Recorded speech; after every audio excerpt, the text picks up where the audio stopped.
And welcome back, guys. You are listening to episode 8. 8 of what? 8 of the Animals Everywhere podcast. My name is Bryce Broom, and I woke up at 3 a.m. or before 3 a.m. in fact to record this episode. So if you do not like it and share it with a couple of friends, I will probably have to come out and punch you in the throat, because this episode is incredible and it is well worth the full listen. If you want to listen to it on any of your favorite podcasting platforms, go to animalsathomenetwork.com, click the Animals Everywhere header. That is my podcast page, and then you can click on any of the episodes you so choose to listen to, and it'll give you the links to all your favorite podcasting platforms. And if you have the time, go watch us on YouTube at Animals Everywhere Podcast. You can drop a comment there and leave us a like. I really do appreciate it. If you want to support out the podcast in any other way whatsoever, you can go to the website, scroll all the way down once you have clicked the Animals Everywhere header, and then you can choose to donate to me via PayPal. That would be greatly appreciated, as it does cost to keep things going and keep the lights on. But otherwise, let's jump into this amazing episode with Joe Himes, aka Herpin Hippie. Herpin Hippie, yep, you've heard of the name. He has over 1.1 million followers on TikTok. He has an amazing YouTube channel as well as an Instagram account. You name it, he does it, and he does it right. Joe goes over what it takes to treat these animals medically, as well as staying safe, keeping and dealing with over 50 species of venomous snakes. As an influencer with over 1 million followers, Joe talks about what he would like to see from other influencers, particularly in the venomous world, and how we should start changing and affecting the community around us. In this episode, we do cover a lot of subjects, and it's a really worthwhile listen. Some of the subjects included are venom and how it is helping diabetes patients. So, your last reminder, please hit that like button and share with a bunch of your friends. Otherwise, I will have to come and punch you in the throat. Thanks, guys, for listening. Let's get into this episode right now. So, are you ready to get into this episode? Yeah, let's do it. You're listening to Animals Everywhere, a podcast that aims to inspire each and every one of you to make an impact and be the change, learn more about our natural world, explore the lives of those wild and wonderful. My name is Bryce Broom, and I'm best known for my infatuation with wildlife and to live a wild life. Cool. So, Joe, thank you so much for joining me on my first online podcast ever. I really appreciate it. Thank you for having me on. This is new and exciting for me, and I enjoy your podcast. So I'm looking forward to it. I've been looking forward to it. Thank you. I actually had you in mind for one of my first guests ever, because I've seen your stuff and I was like, wow, this guy's got to come on the podcast. There's so much amazing info that he has. So thank you for coming. I know we've got a bit of a time difference, but we made it work. Yeah. Good morning to you. It's evening here. Thank you for taking the bullet and being the one to wake up early for this. No issues. It's totally worth it. And anyway, I am an early morning person. So let's jump straight into it. Out of all the animals in the world, why did you choose to geek over reptiles? I don't know. I get asked that a lot, and it's something that I've thought about a lot. I don't know if it was just, I grew up in Arizona, and we have tons and tons of reptiles. We've got over 13 species of rattlesnake just in my state, and almost 40 species of non-venomous snake. Crazy. So it was very accessible to me. I had reptiles out in my backyard I could see and observe and interact with. So that was, I think, a big part of it. My brother and I used to spend all our Saturday mornings playing with lizards we'd find out in the desert. So I think that was a big part of the kind of spark behind my interest in reptiles. Yeah, I think that's one of the biggest things. When you just have a natural passion for these animals, you can't really pinpoint where it started exactly. It just was always there. Yeah, absolutely. That's a good way of putting it. And as for now, like you've probably been doing this for a couple of years, how has your passion evolved with these animals? I think over time, the biggest kind of shift or change, if there's been a change in how I appreciate reptiles, is I've I've learned to appreciate just kind of watching them and letting them do their own thing and observing them and appreciating them that way. Whereas, like I kind of mentioned, starting off, it was just my brother and I running around in the desert trying to catch lizards, and it was very much about being hands-on and catching them and getting to interact with them. Where now I much prefer to just kind of watch what they like to do and how they live and see what I can learn from just watching them. Yeah, that's super interesting. It's a similar issue, well, not an issue, but same thing with me. Now it's more like enjoyable to just watch these animals and how they behave than touch it. How does it feel? Because we've touched so many animals, we know what they feel like. We just want to see their behavior and how they react to different environments that we like give them in enclosures or out in the wild. So you've got an epic name for all your social media accounts. It's Herping Hippie. So where did this come from? So this is a case of be careful of anything that you put online. Um, it so originally the name Herp and Hippie was kind of a doodle in a class.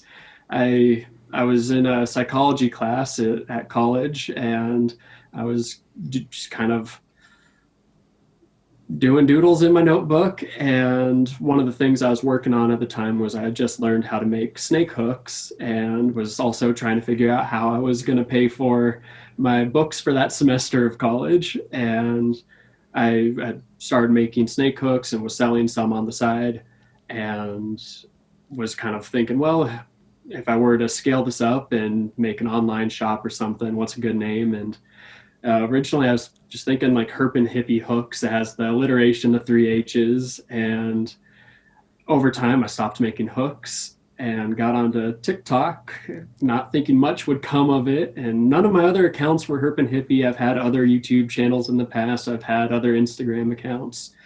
But then TikTok went really well, and pretty soon that was my biggest following. And so it just kind of made sense to change everything else to it. But it was never the plan that that was the name that was going to get big. That's crazy. It's a really cool and original name. It just like rolls off your tongue nice and easily. So when did you actually start TikTok then? I got started. I've been on for almost 2 years. I think it was January of February or February of 2019. So I'm coming Okay. up on 2 years. Wow. And already you've gained quite a large following on TikTok. It's crazy. It really is. I wasn't expecting it. I got on because our sanctuary's official page had started an account, and it was going well, and figured, oh well, I'll put out some information there too and see if a reptile community starts to form on TikTok. And sure enough, here we are 2 years later, and it's gone better than I ever thought it was going to. That's so crazy. What are you at now? 1 point what million followers?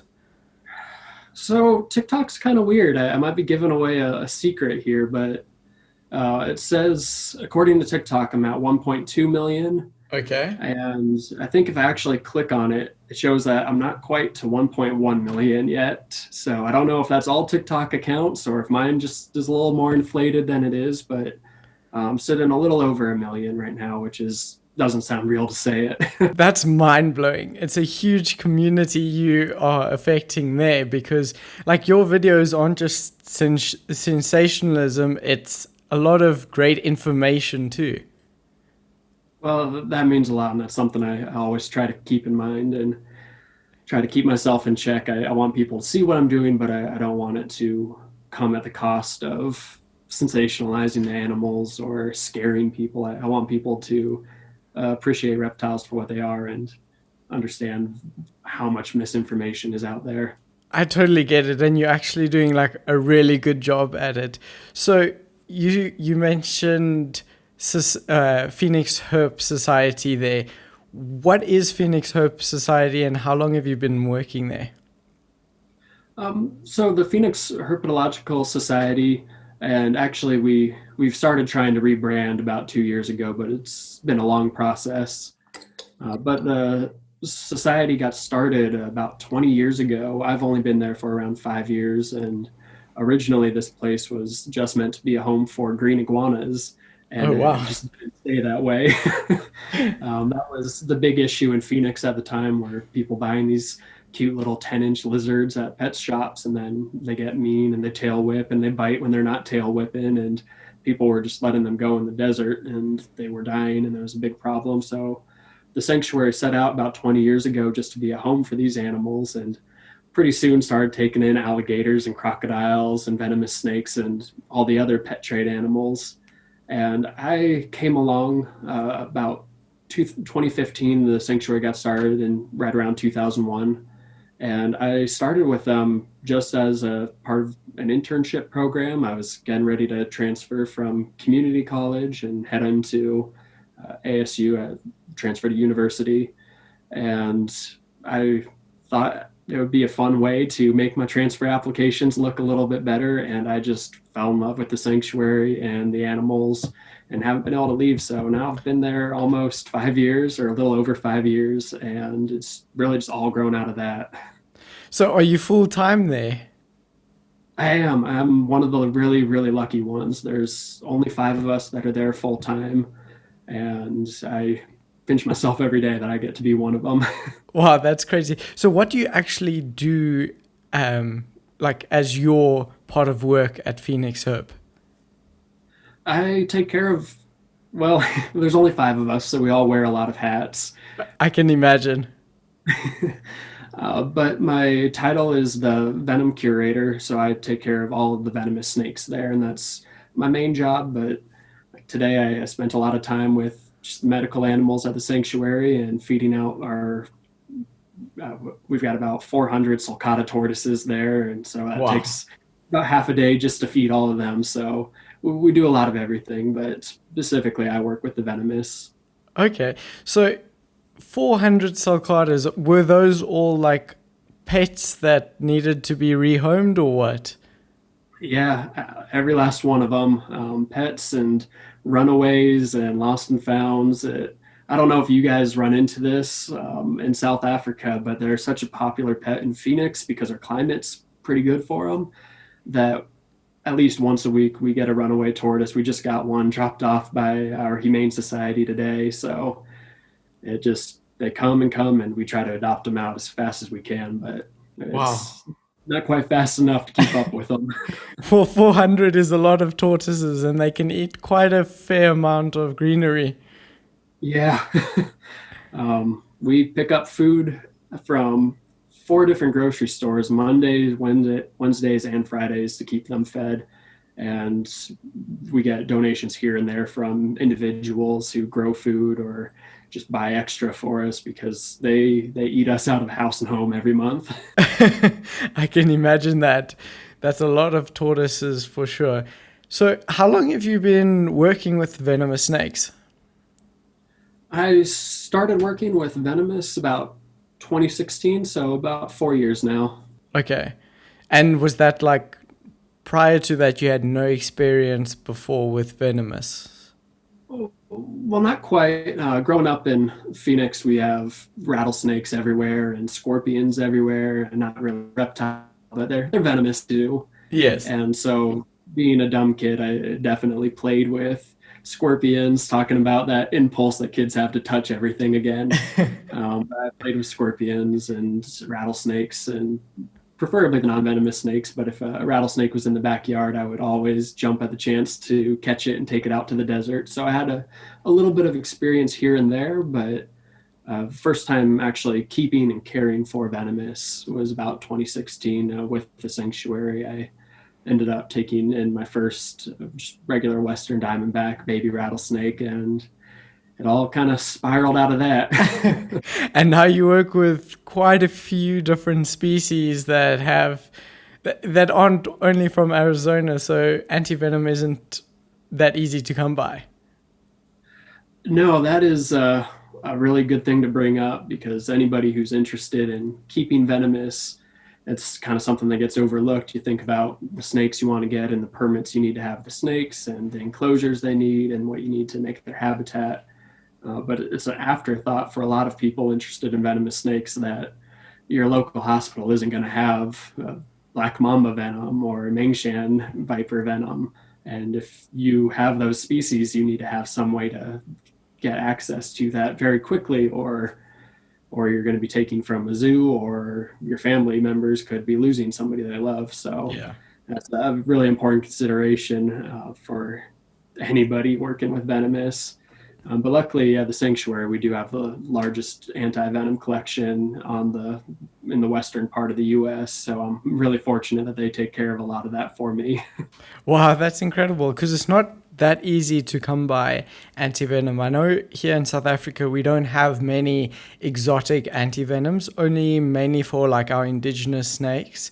The rest, it costs literally an arm and a leg to get out these antivenoms. No pun intended there, because it literally can cost you an arm and a leg, maybe even your life. But I definitely think it's a worthwhile investment to try get antivenom, and it's cool that you have that access.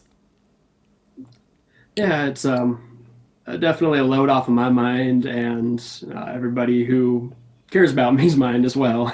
Yes, I can believe that. Doubling back to what you said about it being so difficult to get the anti-venom, I don't know how it is for you guys in South Africa, but something I always bring up to people on tours and people visiting the sanctuary is that it's easier for us in most cases to get the snakes than the anti-venom. You can, and that goes not only for us but for people who may be part of the illegal pet trade and are trying to get a pet monocle cobra or a pet gaboon viper. It's ridiculously easy in the US to acquire those snakes illegally, but going illegally, legally, however, to acquire anti-venom is nearly impossible. It's for some of the species, like we have some Australian anti-venom right now that is nearing its expiration date, and we at the moment don't have any real promise or way that we figured out to get more Australian anti-venom. So we'll hold on to it past the expiration date, but finding new stuff is going to be really difficult for us. That's incredible. It's not something that many people take into account when you're actually working with these animals. How many different species roughly do you work with? About 57. Wow, that's a lot of species. Yeah, it's crazy. I've got a note somewhere on my phone here I could pull up, but it's roughly made up of about, I think it was 26 species of rattlesnake that we have, around 20 species of cobra, and a bunch of other vipers from around the world. But we have a little bit of everything. And what I really think is crazy is most of it's not really stuff we went out and tried to acquire. It's things where we got a call from some other state, their game and fish agency or whoever's in charge of animals in their state, calling us asking if we can take them in, or in some cases they aren't really even aware that there's a place to take them in. We've gotten calls asking, hey, we just found somebody who has 80 snakes in the garage, they're all cobras, and how do we euthanize them without opening the buckets? And Yo. so we'll get calls like that, and we're like, no, don't open them, don't euthanize them. We'll meet you wherever we need to. We'll come get them. But that's how we've acquired most of these, is just the illegal pet trade. So Oh yeah, is the illegal pet trade a big thing there? Is it only in your state, or how does that work? it's pretty widespread. Some of it has to do with how laws have changed over time from state to state. Like up until really recently, Ohio was one of the states where you could have pretty much any pet that you wanted, whether it's tigers or cobras. You could have what anything went. Um, and Arizona, I don't know if it's again the climate out here. Arizona's got a pretty big market. but we end up taking in animals from all over the country. We've gotten calls from Ohio, we've gotten calls from California, and we've got calls from Florida and North Carolina. So pretty much every corner of the country we've gotten calls from. So I don't think it's just an Arizona problem. I think it's a really everywhere in the U.S. problem. That's crazy. What are some of your favorite species to work with since you've been able to work with like quite a few of them? This is such a hard question, and I always joke I'm glad the snakes don't have ears so they can't hear me talking about who my favorite is. But um, I'm really a sucker for the black mambas. I love the intelligence that is just so obvious that they display when you're working with them. To me, they just seem like one of the most smart species. Kind of like I don't know if you've ever had the pleasure of working with king cobras, but they just you work with them and you can see the gears turning in their mind. You can see they're kind of figuring things out and strategizing just as much as I am as the handler. And something's really powerful about working with an animal like that, especially in the Black Mamba's case, where I know he's faster than me. And oops, sorry about that. I No know he's problem. faster than me and very intelligent. And so it kind of feels like when I'm working with them, especially our big ones, in a way they're giving me permission to work with them in the way I'm working with them. And it's just something more mutual about working with the black mambas. I don't know if that's just me being a little crazy, but I really enjoy that species.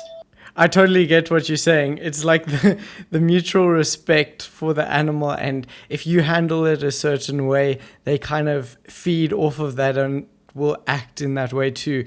Just as you were saying with the king cobras too, I've only worked with a couple of king cobras, but they're very similar too. You can kind of see how they look at you. It's very intimidating and scary in many ways because you can see something is ticking behind those eyes. Oh yeah, there's an intelligence there for sure. Definitely. So with dealing with all these animals, you've posted some stuff on enrichment that you've added into the enclosures. How important is enrichment for reptiles? Um, well, I think it's kind of like asking how important is going outside and getting fresh air as a person. We're not made to live inside houses and inside boxes all the time, and I don't think snakes evolved to live that way either. So I do feel sympathy for a lot of the snakes, especially ones where people might have taken them out of the wild and through no fault of the snake's own, it now can never go back home. And I like to give snakes a way to just kind of add a little variety to their life and get a little bit of enrichment. So I think the video you're referring to might be the one talking about adding creosote clippings from creosote bushes into the rattlesnake enclosures. Yes, that's the one. All right, just checking. Um, with that, I actually got that idea from a veterinary student who doesn't work at, but volunteered at the Sonoran Desert Museum. And that was the first time I had heard of chemosensory enrichment, where you add something that's going to have some smell to the snake, since that is such a large part of how they process the world and take in data and sense what's going on around them. And if you think about like how sight is such a important way of how we take in the world, that's smelling for a snake. And so if a snake is smelling the same substrate every day, smelling the same water bowl, smelling the same albino farm raised rat that's frozen thawed for it's a very sanitized living situation. And so I like to, especially for our native rattlesnakes that would encounter creosote bushes, I like to give that to them in their habitat so they can have a little smell of home. And it is what we smell out here in Arizona whenever it rains. We smell the creosote bushes. That's the most noticeable scent that we get. And so it kind of gives them, especially in monsoon season, a little taste of what's going on in the real world outside. At least that's how I like to look at it and like to think about what I'm trying to give them. That's so cool. And can you see a difference in the snake's behavior once you add the creosote bushes into their enclosures? Oh, that's the best part. A lot of the snakes will go right up to it. Sometimes it's a little slower, and you'll just subtly start seeing them flick their tongue out. They're starting to flick it out a little bit faster, and you can tell that they've noticed a change in their environment. And so that's what's really exciting for me, is to see them slowly take in that new information, that new item in their environment, and then go sniff it out. And some of them, it doesn't really go any further than that. They leave it alone, but others will end up rubbing their whole body in it and will kind of try to tuck themselves up into it and perch. I've got a funny picture somewhere of a Mojave rattlesnake that was trying so hard to climb up this tiny little twig thin branch that was in no way going to support his body all over it. And to me, that tells me he's enjoying it, or at least it's something new for him to explore and investigate. That's so cool, and it's so rewarding as a keeper to see those things happen and see our snakes enjoying the items we've put in their enclosures. Just as you said earlier, it's not so much about touchy the snake now; it's more about seeing the snake and admiring it from a distance, learning as much as you can about the animal. On my recent podcast with Johan Murray, episode 7, he was talking about how, like, not enough people actually just sit back and admire these animals, or just watch a black mamba in the wild for a couple of hours, watch what it does. We don't really know, and that's something that I think we can all start doing, especially with our enclosures at home. We can learn a lot from the animals that are in them. Yeah, 100%. So you deal with a lot of special needs animals at the sanctuary, whether that being animals who came in as rescues or whatever. And you also had, what was his name, the Gila monster that you did a bunch of TikToks on? Zuko the Gila monster. So what does it take to treat all these animals? A lot of betadine and a lot of sylvadine. um, no, it really just is a case by case thing. One of my first days when I just started interning at the sanctuary, one of the first things that I saw that was really powerful for me and really kind of sunk the hooks of the sanctuary into me, where I was like, okay, I can't leave. I got to stay here and keep helping with this. Was a Savannah monitor that came in. He had sorry for laughing, I just remembered his name and I'll tell you in a second, but the Savannah monitor was brought into the sanctuary and his heat lamp had actually fallen somehow through his screen. I don't know what the housing situation was. Unfortunately, being a sanctuary, we often get a lot more questions than answers. But somehow the heat lamp had fallen on this poor Savannah monitor, and he had just extensive burns all up and down his back. And the reason I was laughing earlier is having the sixth sense of humor that we do. We named him Brulee, as in creme brulee. And that's burning on the back. But that was one of my first interactions. So from that interaction, that was the first time I really learned how to debride a wound and clean it using iodine's our most common sanitizing agent that we use for most of our reptiles. And from there, learned how to fully sanitize, debride, and then we use a cream called Sylvadine that is antifungal, antimicrobial, and will take care of any of the kind of help keep it clean. Because I'm sure if you've ever treated snakes or any animal with a wound, they don't like keeping bandages on. So in this case, we put the Sylvadine on to kind of be a cover on the wound, and we put bandages on over it, but usually given a couple hours, the monitors or snakes have figured out how to get that off. Yeah, especially with the snakes. I mean, it's like a sock. They can just slide through it or slide it off. Yeah, absolutely. But I don't want to make it sound like there's one size fits all for a lot of treatments, but that's kind of rule of thumb for if we have any sort of open wound is we debride, sanitize with betadine soak, and then we'll end up coating it with Sylvadine cream. And that's pretty good for keeping most wounds clean, but for anybody out there listening, of course, I always want to put these disclaimers on stuff. It's important if you have an animal that's injured, if you find an animal that's injured, get them to a vet, have them decide how to treat it. This is just kind of trench medicine, what we do as a sanctuary on a budget and what we've had the best results with. Yeah, definitely. And what it's obviously not the easiest thing treating snakes or reptiles because they don't really want to be looked at and taken care of in that way. They're just like, leave me alone. So that's probably a bit of a struggle to go with it, especially if they have venom. Oh yeah, there have been some nerve wracking moments for sure.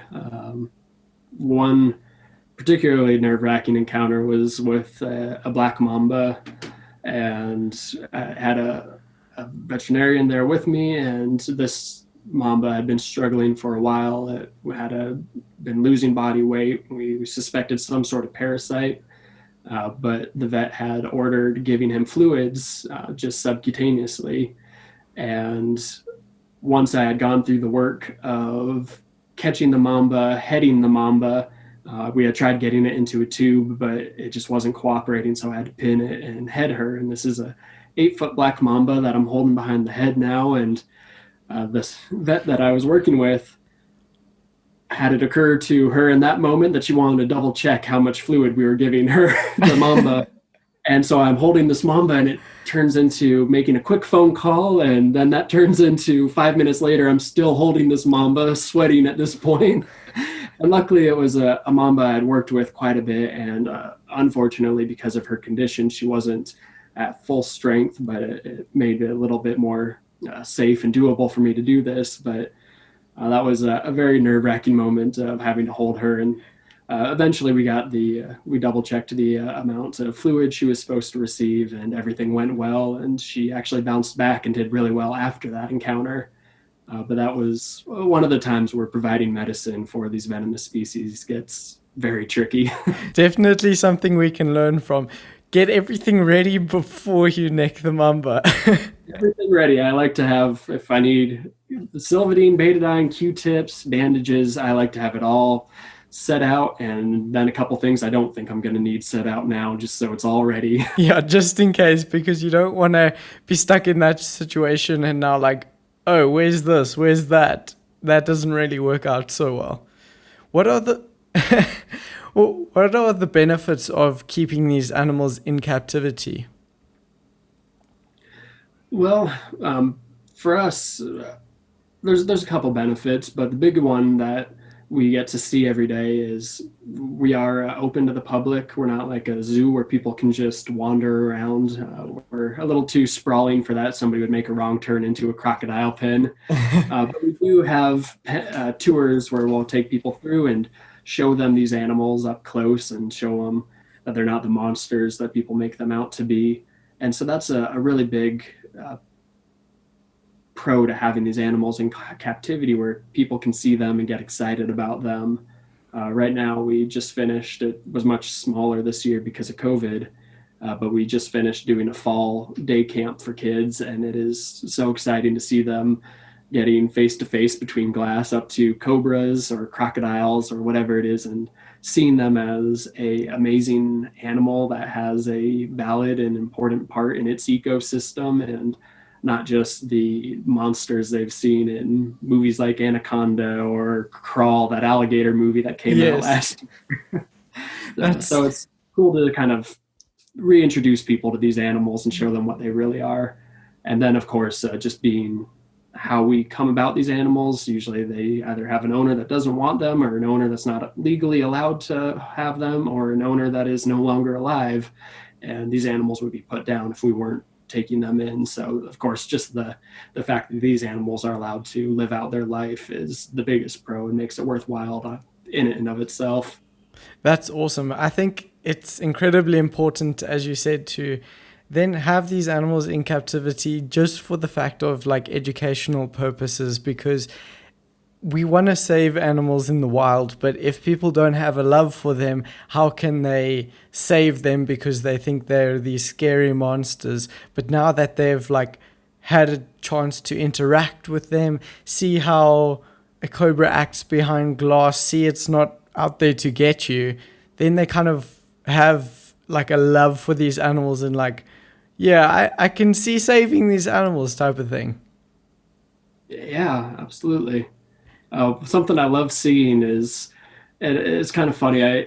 On one hand, I feel bad, but it goes back to the that same thing where I want to get people's attention, show them something cool that kind of hooks them in, and then trick them into taking some education with it and learning about these animals. And sometimes I'll bring an animal out for a tour, whether it's a cobra or a mamba, and people will see it's just kind of sitting on the hook and looking around and might acknowledge them and might acknowledge me for a second and just go into explore mode, or I want to go hide under something mode. And people kind of have this moment of, oh, well, that's not scary, that's not exciting.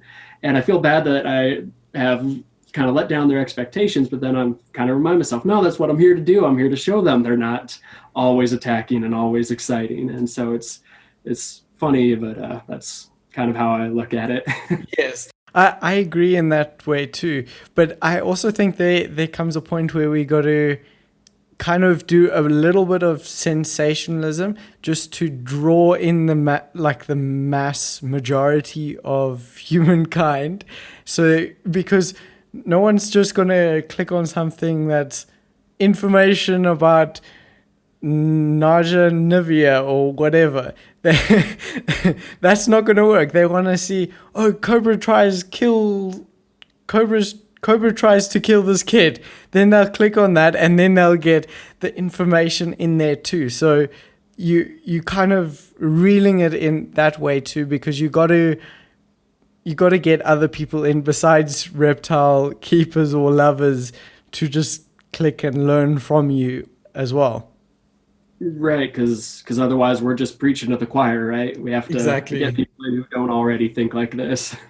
True, and we got to change the world's perception of these animals. They're not scaly, slimy. Okay, well they are scaly, but not in the way that people presume. So with working with venomous snakes, you are the head venomous keeper, right? Yes. So why are you so fascinated with venomous animals in particular? I don't know if I am. I don't get me wrong. I love working with the venomous, but I really enjoy all the animals. Like today, I did a lot of work. I did most of my work with animals that were non-venomous, and I love working with the regular red-tailed boas and bearded dragons and geckos. But I ended up with the venomous in part because I was the only one willing to work with them every day at the sanctuary.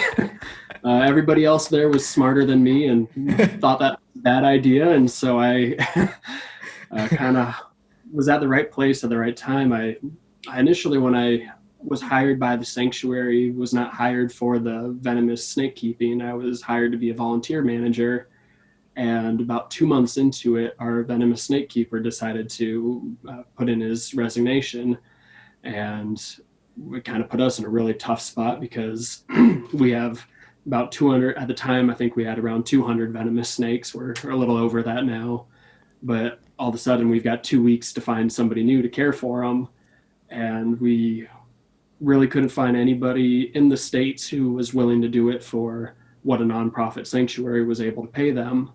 And we were I had been working and kind of studying what the venomous keeper who was there was doing and trying to assist him in any way that I could and just learn as much as I could. I was still really in that intern mode of trying to take in as much knowledge on the job.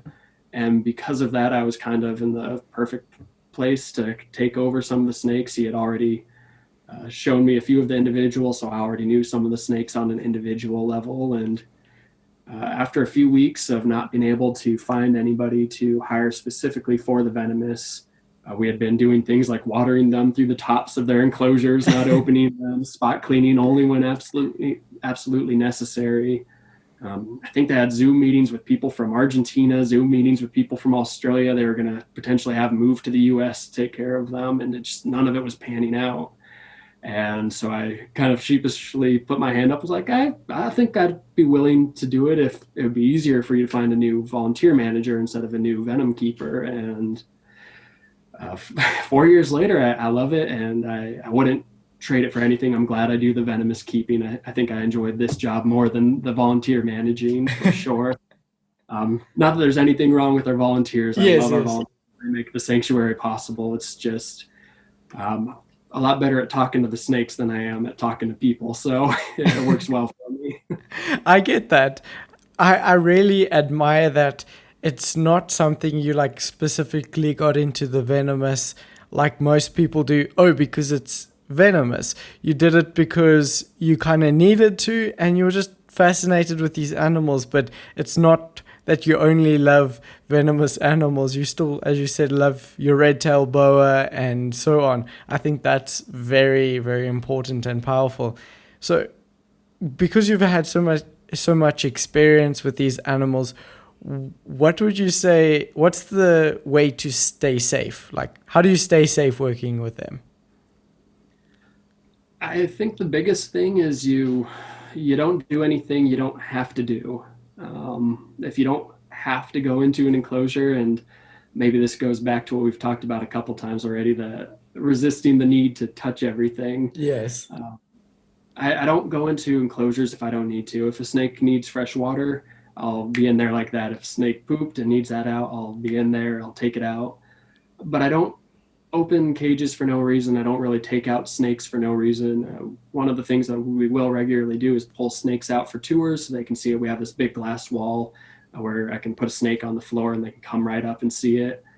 But even then, I really don't take snakes out that I didn't already need to get out for some other reason. There's no like show list. We're going to pull out these snakes for the tour. When the tour gets there, I'm going to walk around and see what snakes have pooped in their water, what snakes need a breakdown on their cage, and kind of put together what snakes they're going to see that day based on that. So I think that's a big part of it, is just limiting how much you do with them, making sure that you make every interaction count. If you're spot cleaning, well, go in, give them fresh water too. Don't just pick up the poop or stand their plant back up or whatever.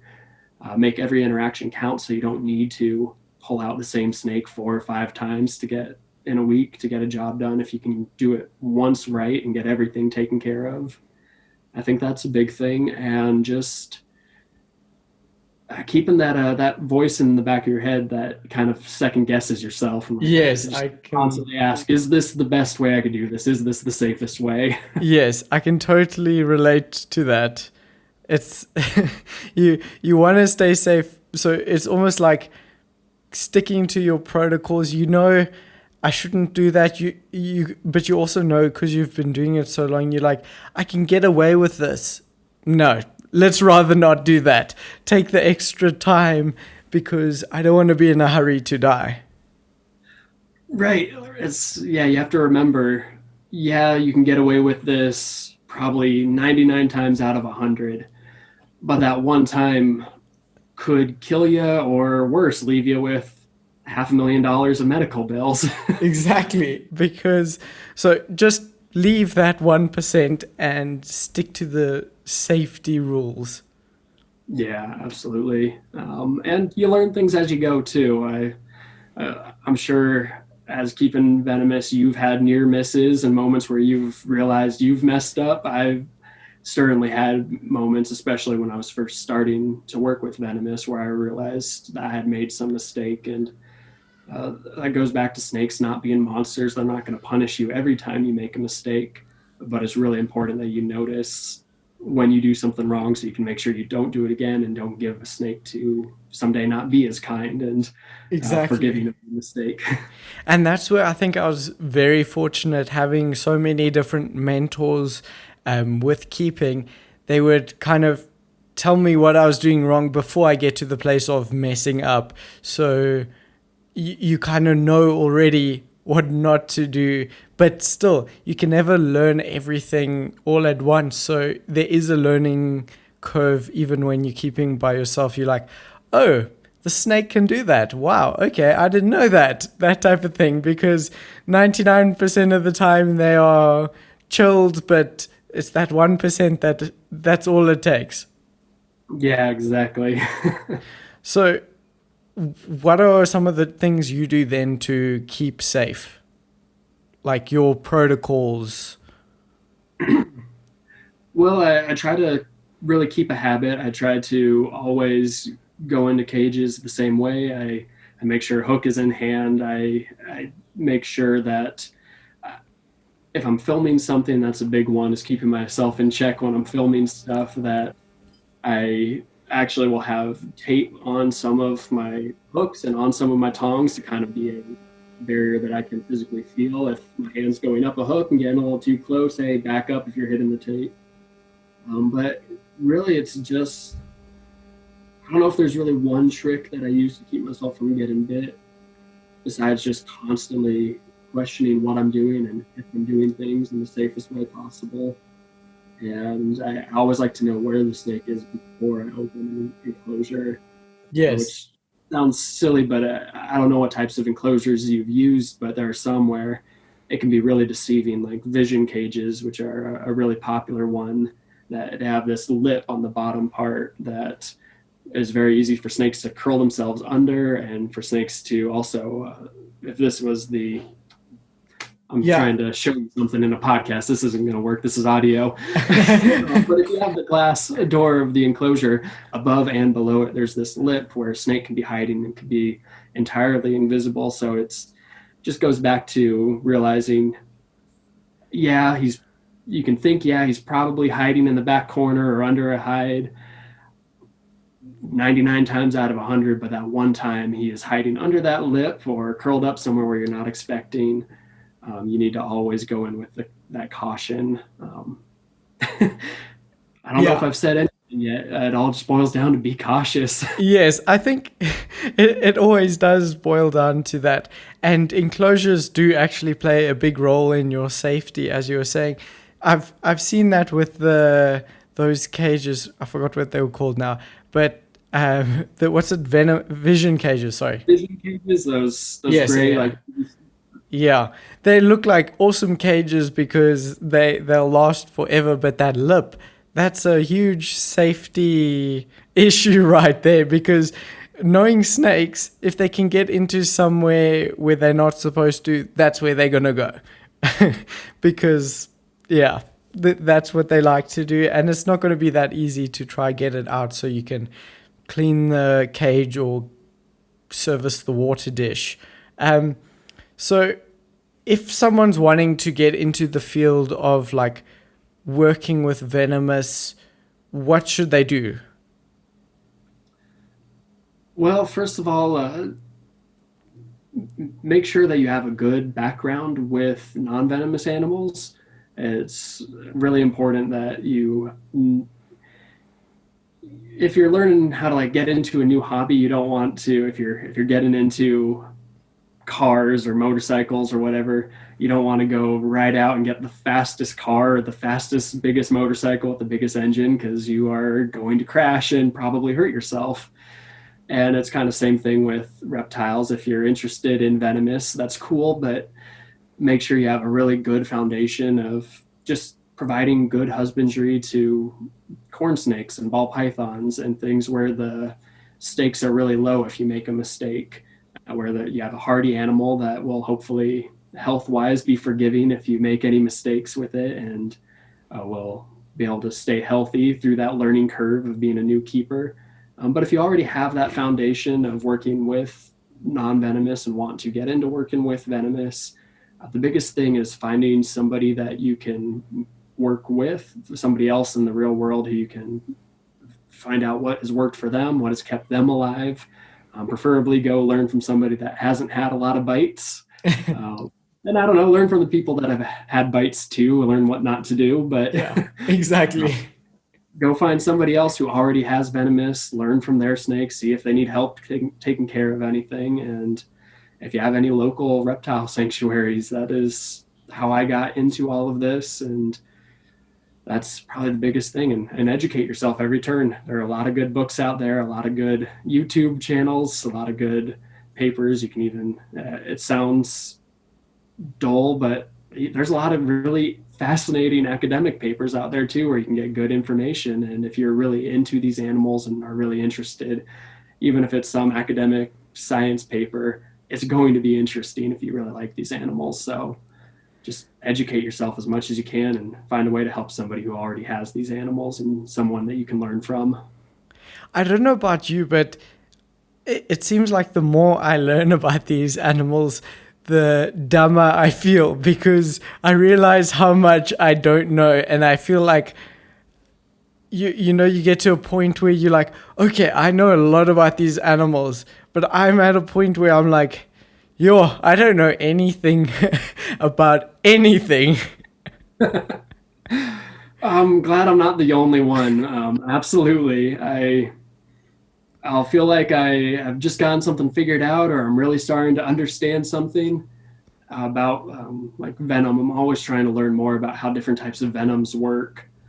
And then I'll read something new that makes me realize, oh, I have no idea how this protein chain works. I have no idea how this affects the body. I have no idea how somebody being, I don't know, bigger, smaller, older, younger is necessarily going to change the effects of Yes. various venoms. And there's always more to learn. Yeah, and going into Venom is such an incredible science.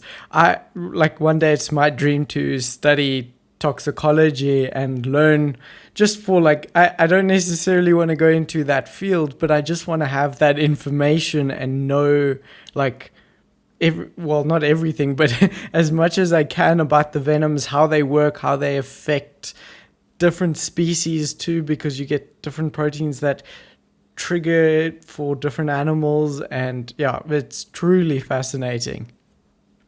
Yeah, it really is. Especially one of my favorite things to geek out over is getting into all of the different medicinal and novel uses for these venoms and the specific Yes. peptides in the venoms. It's just crazy. Like I recently made a video about Gila monster venom and how it's used in different diabetes medications, and that's amazing to me. This protein that was evolved to cause pain and let desert animals know they messed up by trying to bite a Gila monster has been studied enough that we are able to turn something was evolved to cause pain into a medication that can make millions of people live normal, healthy lives is just incredible to me.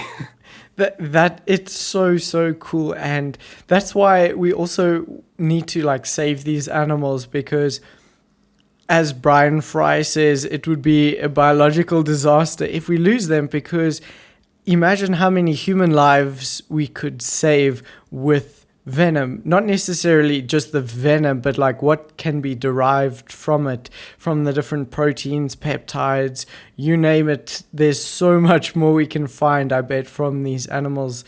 And snakes are giving life to so many people, and I think people need to start realizing that because I don't think many people know about like the Gila monster, how it helps with what's it producing insulin or It produces a peptide that kind of slows down. I was just studying all this stuff, and already I'm starting to lose some of the specifics. don't worry, I get that too. It produces a specific peptide called eh, endo endo something.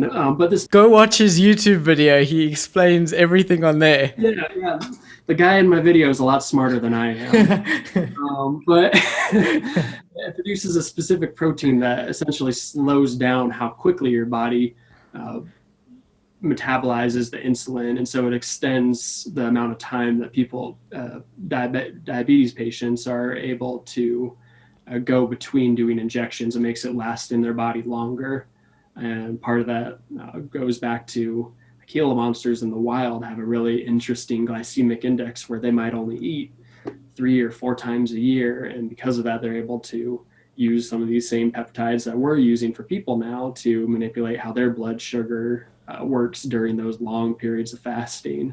And so scientists are amazing and have studied this stuff with enough detail and specificity to weaponize it for us humans to use. That's so cool. So what are some of your like favorite experiences that you'll never forget that you've had at Phoenix Herb? Oh, there's really so many. It's hard to think of one in particular. Name a bunch Um, of them then. Seeing crocodiles hatch has to be one of the biggest ones. Never in my life did I think I'd get to participate in. Never did I think I'd get to see a crocodile hatch, let alone participate in being there with a shield as somebody digs up the crocodile eggs to move them into the incubator, and seeing cobras hatch. Something about seeing that new life enter the world will always be amazing. But on top of that, I think one of the first things that really made me fall in love with the sanctuary and derailed my plans that I had before transferring to university. I plan on just going to medical school and having just going to medical school. I plan on doing something in the medical field. I didn't know what, but I want to do something related to science. And uh, I got really involved because of that with the medical animals at the sanctuary. When we'd get animals in, like the Brule, the Savannah monitor with the burns on his back. It started with watching him slowly recover over weeks and months, and then seeing other species. We ended up getting this beautiful red-tailed boa in, named, again, I'm sorry for our sick sense of humor, but this red-tailed boa came in with horrible, horrible wounds from this rat that the owner had left in the enclosure overnight. And it chewed right down to muscle tissue and a lot of parts on the snake's body. And being the sick and not creative people we are, we named him Ratbite. And Ratbite Redford was his full name. And getting to see him go from having these horrible wounds and barely being able to move and not really being sure if he was going to make it through the night to being fully healthy. He's actually still doing well now, 4 years later. One of my coworkers has adopted him, and he's now her personal pet snake. But seeing animals come in sometimes on death's door and watching them recover and come back to health is really the most rewarding and special thing that I get to do on a regular basis. That's so cool.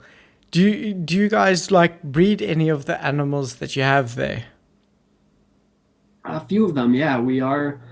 Um, we'll breed species where there have been specific requests from zoos to have them bred, and we will breed species that are severely limited in the wild.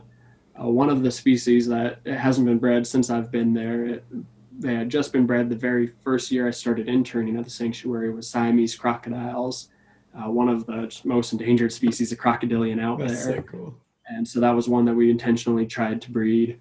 I have a pair of Mangshans that I've been watching what the San Diego Zoo has done to be so successful with breeding their Mangshans for years now, that I really would love to try to breed. I haven't been successful with them yet. But for species like that, where there's a reason to bring more into the world, we try to do some breeding here and there. That's awesome. And with you saying like crocodiles hatching being up there on the list of just seeing that new life, and then collecting eggs with a shield. In the next couple of weeks, I'll actually be doing that with some Osteolaemus eggs. So I'm super, super excited about that. Osteolaemus eggs. What species? Dwarf crocodile. West Oh, African very dwarf cool. crocodile. Yes. That'll be very exciting. Ours, we actually do have a pair that we've bred. Ours ended up laying kind of near the beginning of summer. But that's interesting that yours are just starting to hatch now at such a different time. Well, not hatch. She's going to lay in the next Or couple of lay, weeks. sorry, that's what I Yeah. meant to say. Yeah, ours laid at the beginning of summer. We're still waiting on ours to hatch, but Oh, nice. it's interesting that there's such a big difference in the timing. It is. I mean, you live in the northern hemisphere. I'm in the southern hemisphere. That's probably why. Right. So, um, how many eggs did you get from your one? oh shoot, I want to say that we had 14, Okay. but I was the guy holding the shield, not counting the eggs, so I could definitely be wrong, and they haven't hatched yet. So Nice. Well, I can't wait till they hatch. You definitely have to post a video when they do. I'll try. I'll try. It's I think it's where people get the impression that I only work with Venomous because that's my main job and the snakes I'm around the most. That's most of what I post. But I always try to get the other animals in there. And if I don't get it on mine, our sanctuary's official page, the Phoenix Herp, will absolutely have it. Caitlin, one of my coworkers, runs that, and she gets all the. She just posted some videos of some Yakari caiman hatching, and she Oh, gets all wow. taken care of. Well, as you said, you're a venomous keeper, but you wear many hats. So you basically do everything that needs to be done there too. So it's not like you don't have experience with those animals either. Yeah, yeah. There's no saying I'm just the venomous snake guy. I'm not gonna shovel tortoise poop or hold up croc shields. You know, we all do everything. Yes. And it's all part of the job and we all love it. So the you're definitely one of my favorite YouTubers out there, and you produce some of my like absolute favorite content because it's so awesome, it's entertaining, it's like funny to listen to, and you give like so much information even for me who's like, yeah, I keep animals. I know a little bit about them. It's not just, oh, this is the scientific name, this and that. You give information that I can actually learn from. Well, thank you. That is amazing. And just so you know, I feel the same way about a lot of the content you put out. I've seen some of your YouTube videos. I see all of your TikToks, and I'll be scrolling TikTok, and occasionally I hear you say something. I'm like, oh, holy cow, I didn't know that. That's amazing. So I've learned from you too, and that's really cool to hear you say that it's mutual and just really cool to be part of this reptile community. Thank you. I really appreciate it. So, as being one of my favorite YouTubers, what would you like to see like in the influencer reptile community more of? Um, so there are some big pages out there that they put out a lot of really amazing, engaging content that I love to watch. But sometimes I feel like some of the, especially larger pages, get caught up in the sensationalizing. They've might gone a little too far to one side of trying to get people in the door, and once they're there, they don't always drive home the education and the conservation and points about what we need to do to protect these animals in the wild. And so I think that's kind of a big thing, is just making sure that we bring everything home to what can we do to protect these animals in the wild. That's something that I want to try to do a better job of on my channel, because it's good that we have these animals in captivity, and good that we know how to provide adequate and exceptional husbandry for them so they can live healthy lives and future generations can see them. But it would be even better to save and protect their environments in the wild, so we don't need to rely on having these reservoir populations. So I think that is a big thing that I would like to see in the community more. And as for the people that post anything venomous related, I'd really like to see people exemplify safe handling more. I know there are people out there that are very stringent anti or pro free handling, and I'm not going to say it's always wrong. I'll default back to my don't do anything that's unnecessary tip that I mentioned earlier. But I do think that's really important, that people are showing good and safe handling and not just what you can get away with when you really know snakes, because there's plenty you can get away with. But I think it's better to show the safe way to do things.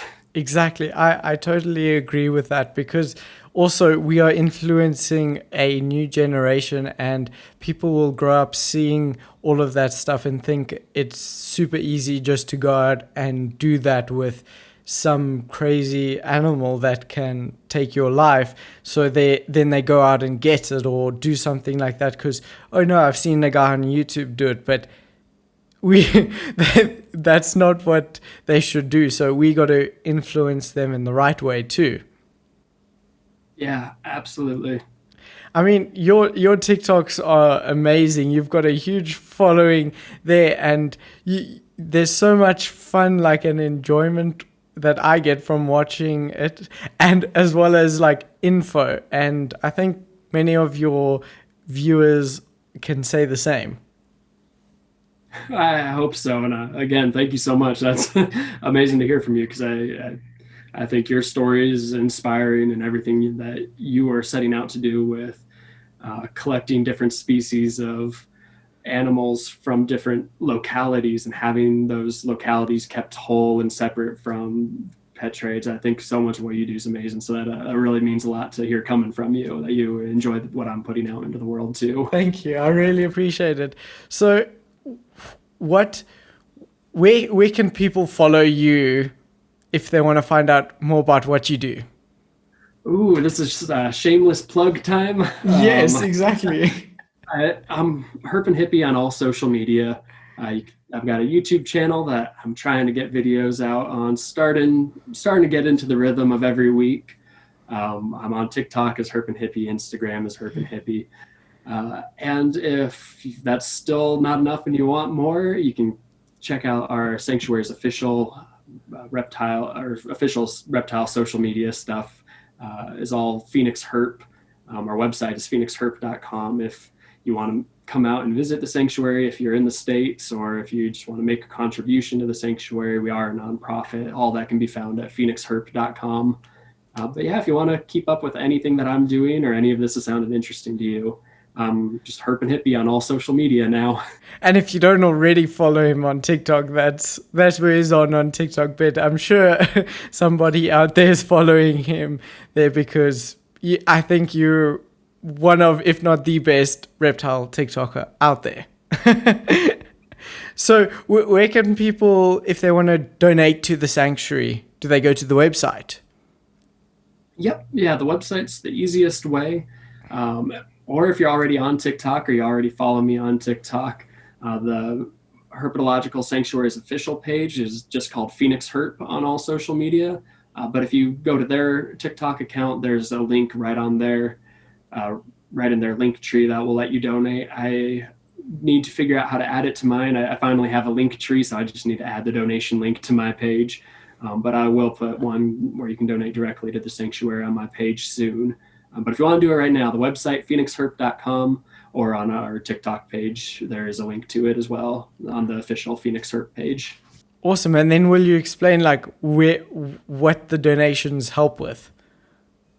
Oh, everything. The tortoises.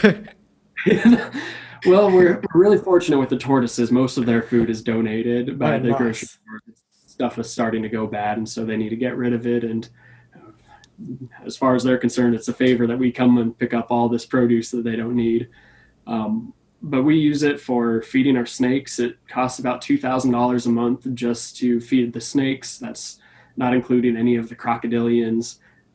During the winter, our electric bill is insane because we have to heat our crocodile ponds. So that's the type of stuff that these donations will go to. Rodents and heat for our crocodiles. And it's well worth it, because you guys are educating so many people, as well as saving so many reptiles' lives.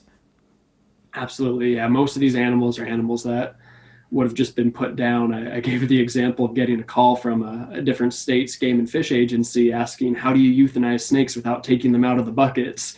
And that so often is how these animals come to us, is us begging, no, please don't kill them. We will give them a life. We will use them for education.